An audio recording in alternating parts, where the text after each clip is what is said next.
Hello? Oh, hello. Foreman? Oh, Eh, wala pa yung yung materyales. bakit? Pinadala ko na yun ah. Wala nga. Eh, ako lang mag-isa rito eh. Hindi Ano? naman po. Hindi pa pumasok- dumating pinadala ko kay Goryo. Hindi nga pumasok si Goryo.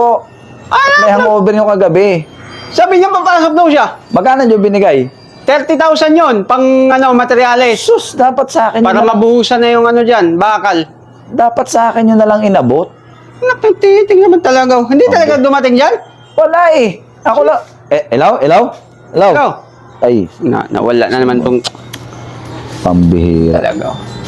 Itong foreman na to, katangahan din to. Ibinigay yung pera doon kay Goryo.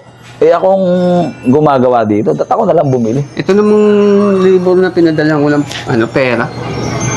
Tatangang-tanga siya. Alam niyang nandun sa isang tao, hindi niya pinuntahan yung... Ay nga, minsan mahirap sa tao eh. Paano matatapos mamadaliin? Ay, teka lang sila. Ah. Hello? Hello. Foreman, Oh, papunta na daw siya dyan.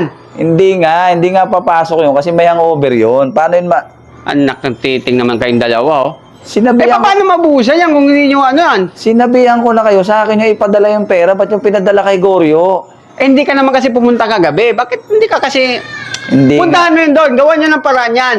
Kailangan mabuhusan. Magagalit yung... Ako nga lang mag-isa pumasok eh. Paano? Hello? Chappy ka, Chappy. Hello? Hello? Shit.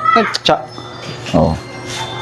Magkaroon ka ba naman ng libur na hindi marunong Ah, ito nga oh, foreman, walang load. Pambira. Ako pa daw ang Chappy. Lakas-lakas ng signal ko. Loko-loko tong libur ko eh.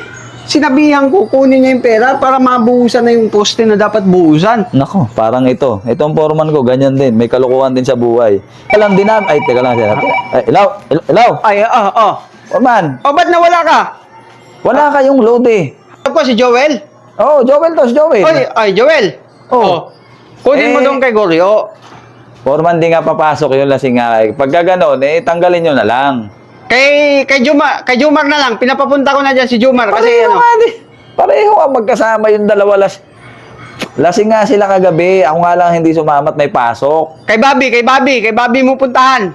Sabihin mo ron, tawagan mo, gawa kayo ng paraan. Papunta na yung Hindi, may-ari kayo dyan. ang foreman eh. Dapat kayo ang nakikipag-usap doon eh. Tauhan lang ako dito eh. Malilit nga ako. Eh baka darating yung may-ari. Ayun na nga eh. Dito matatapos. Oh, hello! Hello? Mahina na naman. Hello! Tingnan mo. Ano ba naman tong... Idadahilan pa nito, lobat siya. Idadahilan niya, lobat siya. Lalo na tong labor na kausap ko. Sarap sampaluko yung mukha eh. Nako, ito pa pag nakita ko to, Ay, personal. Pag nakita ko tong foreman na to, nako, basag ang bunganga nito. Matabi lang bunganga eh.